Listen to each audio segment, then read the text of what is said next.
On va peut-être passer à, c'est pas les organisateurs, on va passer à la séance des communications. Merci. Comment ça va se faire?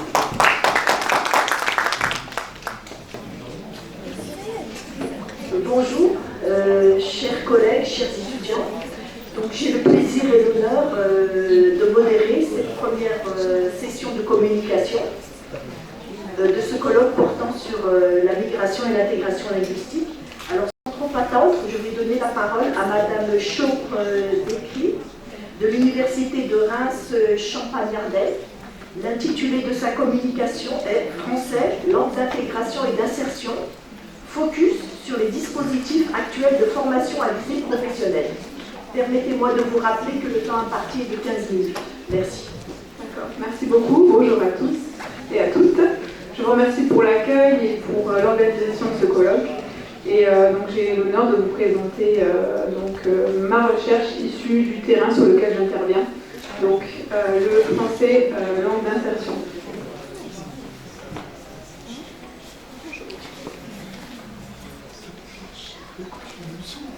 Alors, j'introduirai mon propos en situant le cadre en fait, dans lequel j'interviens.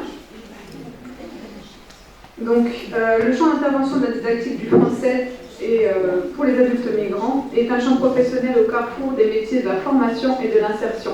Et c'est dans ce cadre-là que j'interviens auprès d'un public d'adultes migrants.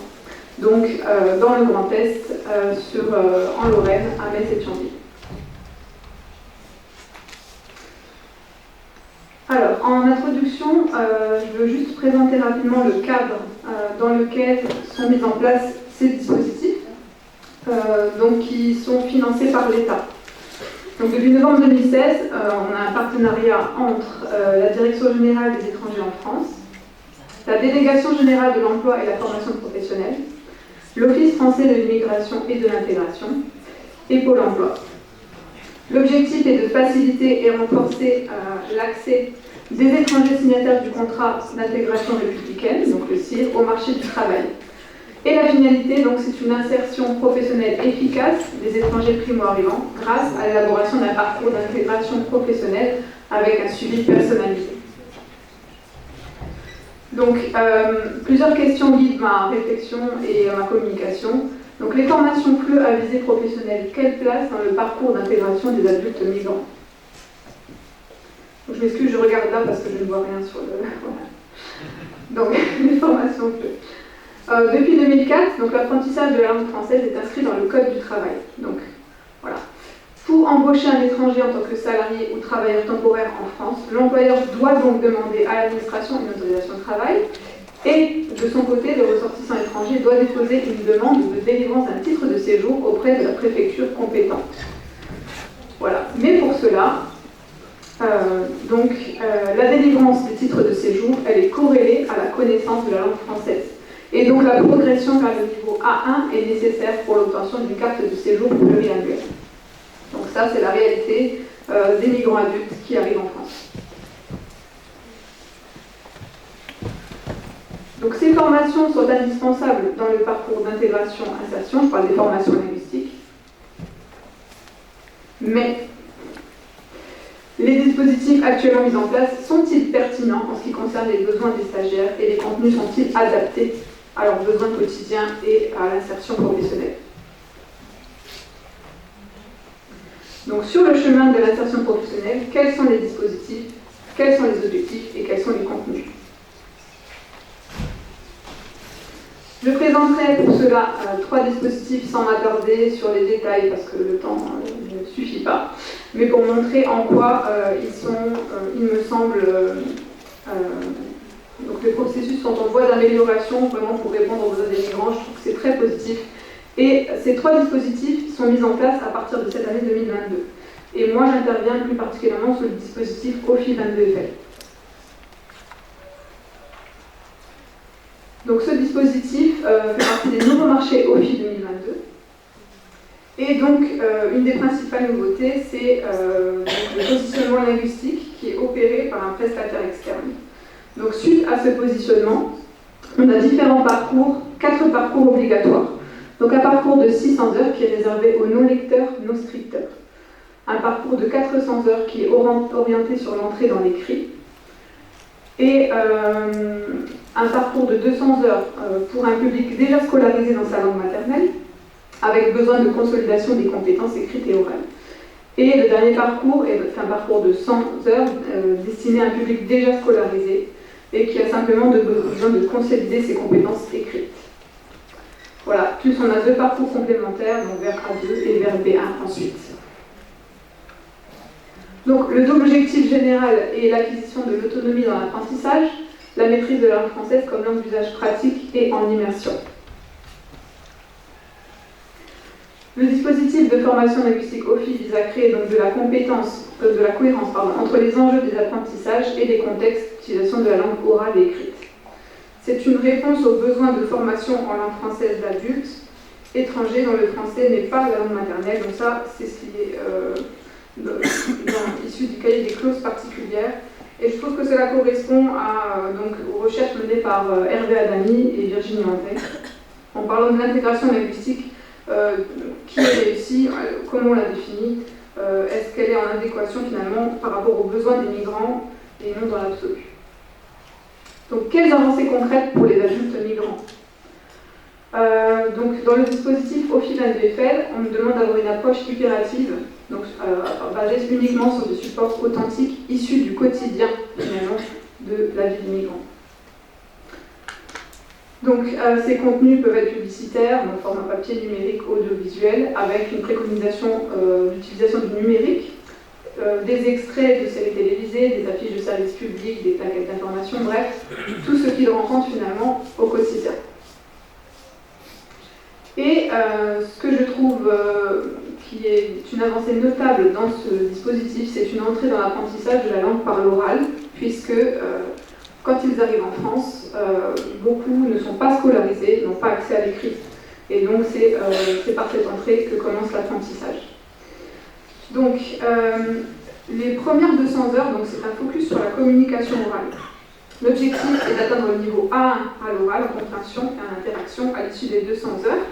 Et donc au niveau des contenus, on doit occuper 80% du temps à travailler les compétences orales, et 20% seulement à travailler les compétences écrites qui sont seulement introduites à partir de l'oral. Donc les 20% du temps, donc je disais à partir de l'oral, à partir de la compréhension du texte lu à voix haute par exemple par la formatrice ou le formateur, une acculturation à l'écrit, donc découverte des fonctions d'écrit, des types d'écrit, reconnaître et situer les écrits, et une planification de texte par exemple. Et une mise en texte avec un guidage adapté vers la fin des 200 heures. Donc on commence à formuler à l'oral le texte qui pourrait être rédigé pour ensuite commencer à rédiger. Donc ça se fait vraiment de manière progressive. Ensuite, on travaille le travail de l'écrit à l'écrit. Très bien. Donc c'est une place mineure qui s'appuie sur des documents authentiques rencontrés dans les situations de communication essentiellement. Donc on part de la lecture de pictogrammes et reconnaissance de sigles dans des documents authentiques. Ensuite, reconnaître les mots-clés fréquents, donc nom, prénom, reconnaissance, production, adresse, téléphone, prénom des enfants. On répète ça de manière régulière au départ pour les familiariser avec cela. Et puis, parce que ce sont des situations, quand ils doivent remplir des formulaires qu'ils rencontrent régulièrement.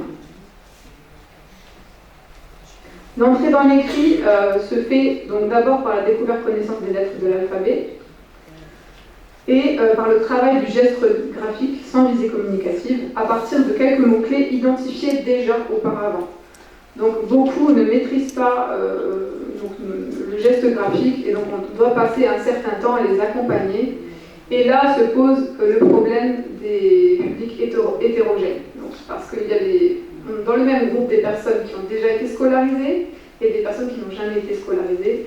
Et là, c'est tout le challenge finalement des formateurs sur le terrain, de pouvoir travailler avec tout le monde dans le même groupe. Et donc, on cherche à développer des compétences tout d'abord de lecture logographique, comme le préconise donc Adami, selon l'acquisition de la lecture en 3 phases logographiques, alphabétiques et orthographiques, donc très progressive. Alors, c'est une approche socio-didactique par situation. C'est ça aussi ce qui est intéressant dans ce dispositif, c'est qu'on part des situations. concrètes pour les adultes migrants qui correspondent à leurs besoins et à la réalité du monde socio-économique. Voilà, parce que la didactique du français pour les adultes migrants, elle est connectée à l'environnement institutionnel, social, économique, politique, et aussi à une histoire qui dépasse le domaine pédagogique. Donc si un migrant peut comprendre et se faire comprendre de ses interlocuteurs dans toutes ou presque toutes les situations socio-langagières dans lesquelles il est engagé, on peut alors considérer que son intégration linguistique est réussie. Donc voilà, donc on parle d'intégration ici. Et je voulais juste donc attirer votre attention sur les situations obligatoires. Donc on est obligé donc le cadre de l'OFI est très strict. Donc on parle de situations de recherche d'emploi, comme passer un premier entretien avec le conseiller Pôle emploi, présenter son parcours, son expérience, etc. La recherche de formation. Et on a un nombre d'heures qui est alloué à chaque situation. Le logement, la mobilité et la santé. Le travail, les enfants, les achats, la vie culturelle, les loisirs, ce sont des situations au choix que le formateur peut choisir de mettre en œuvre, mais elles ne doivent pas occuper la majorité du temps de formation. Et aussi la nouveauté, donc c'est une mise en situation sur 20% du temps de formation, c'est-à-dire qu'on sort avec les apprenants et qu'on va mettre en pratique finalement ce qu'on a essayé de simuler en classe. Donc pour aller faire par exemple demander à recommander à la poste, demander des renseignements pour le logement, etc. Des interventions extérieures aussi, on peut demander à des intervenants de venir parler d'un métier, d'une association, etc. Et on a surtout aussi recours aux ressources numériques qui sont considérées comme une mise en situation. Voilà, la deuxième formation nouvelle mise en place à partir de cette année, c'est la formation français langue étrangère renforcée. Elle est partie finalement de remarques faites à la fin d'une formation Pôle emploi qui s'est allée sur 5 semaines seulement. Donc les formateurs ont dit que c'était trop court pour pouvoir intégrer toutes les notions, trop intensif pour les apprenants et ils sortaient de là fatigués. Ils avaient un stage en plus de 2 semaines dans ces 5 semaines et ce n'était pas possible. Donc on a été écouté finalement par Pôle emploi et donc l'établissement de Metz est pilote sur cette formation. Alors cette formation, elle a des bons retours au niveau des formateurs et des apprenants. Les apprentissages sont centrés sur les besoins quotidiens et l'insertion dans le monde professionnel.